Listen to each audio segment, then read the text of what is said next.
everybody. Welcome to Storytime with Becky. I have Elizabeth with me again today. Hi. Hi, Elizabeth. So glad you could be with us again. Today we're going to be talking about the story of the Rich Man and Lazarus.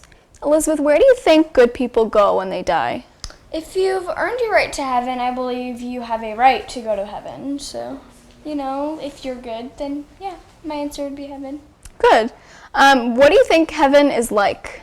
I think it's very peaceful. Like, when you tell me the word heaven, the first thing that pops in my head is like blue, pink, and like a sunset with clouds, and God in his glory light, and people being very peaceful and singing hymns. That's what I think of when I hear the word heaven. I have a very similar vision, very serene, at peace, and you only hear people praising God. Yeah. Very good. That's what I think of too.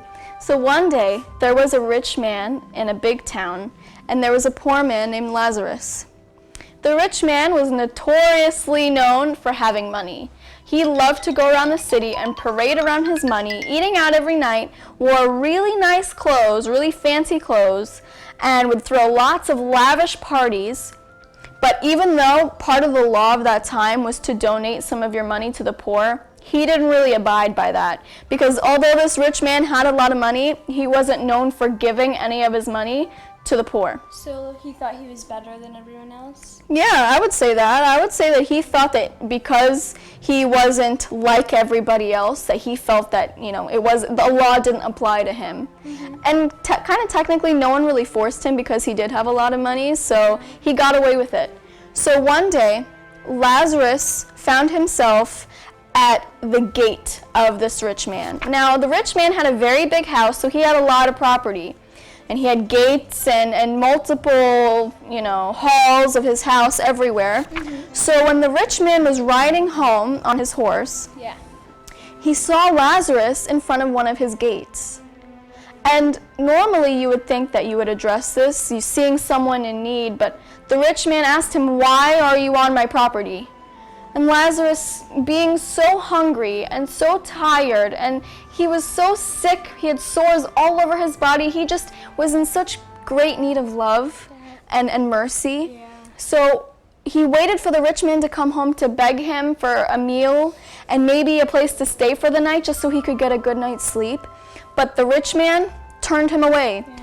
He didn't want that responsibility, and he didn't feel like he needed to do anything. He didn't owe Lazarus anything, so he sent him back into the city. Unfortunately, both Lazarus and the rich man died eventually. And Lazarus ended up in heaven, but the rich man did not. The rich man ended up in a pit of fire, and he found himself so thirsty, and his skin was burning off of him. Such a bad, the most uncomfortable thing he's ever experienced in his life. Now he knows what it's like to be the poor man. In so much pain, exactly. Yeah. He was poor at that point. Yeah, well, he deserved it for being so rude and unkind. And God judged his heart, and he saw exactly that, Elizabeth. And he saw that he was not worthy of the kingdom of heaven, but that Lazarus was, because Lazarus had a pure heart that loved God very much. Yeah. So Lazarus ended up in heaven with no more pain, no more sickness, no more hunger. He had all the comfort in the world, but unfortunately the rich man did not. The rich man was able to see Lazarus in heaven, and he called out to Lazarus for help, and he said, "Lazarus, please help me. Give me just a little drink of water, just a drop on my tongue so the burning stops." Lazarus said, "I can't help you. You didn't help me. I can't physically, even if I wanted to, I can't reach down to you. You're beyond my help." When the rich man saw that he was beyond help, that no one was going to show him mercy, he begged God to at least be able to go back and warn his brothers and sisters that you're going to be treated this way if you don't have a kind heart. He wanted to warn all of the people that were just like him in his family and his friends to not continue. He wanted to tell them that you need to change your heart and be more giving and to help people and to have a more loving heart and giving heart, or else you're going to end up in such a horrible place forever. Forever. And you know what happened? God said, I'm sorry, that is not going to happen. You know why? Why do you think that is? Because you should be able to change your own attitude. You don't, you're never going to have someone always there to be like, okay, you need to change your attitude, you need to shape up, you need to respect people. The golden rule, treat people like you want to treat yourself. But, no one's not always going to be there to tell you that. You need to know that. It's just what you are always supposed to know. That is a great answer, Elizabeth. And also, another thing to add to that is that God always puts people in your life to kind of guide you back on the right direction, right? Yeah. God doesn't let you walk empty. He always provides people in our lives to kind of steer us back if we're drifting off. So God said, you need to trust me that I'm giving your brothers and sisters and all of your friends chances to come back to me. They don't need you to come and warn them of all the dangers. They'll know. And if they choose to ignore me, that's what they choose, and then they'll end up just like you. So what can we learn from this story? That if you see someone that's in trouble, you don't even have to see them. If you know someone is in trouble, you need to be able to help them. You need to be able to reach out to them, because no matter where you are, even though God can't see you, He's watching you everywhere you go.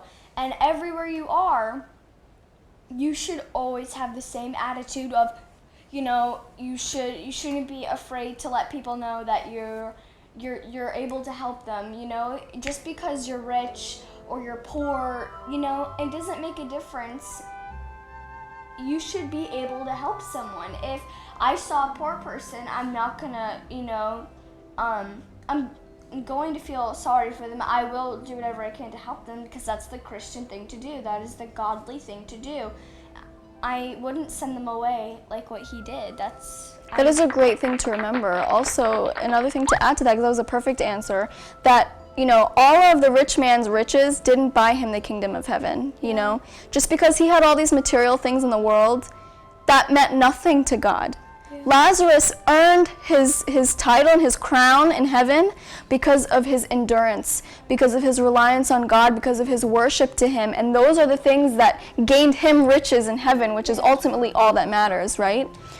I think I'd rather be in Lazarus' position.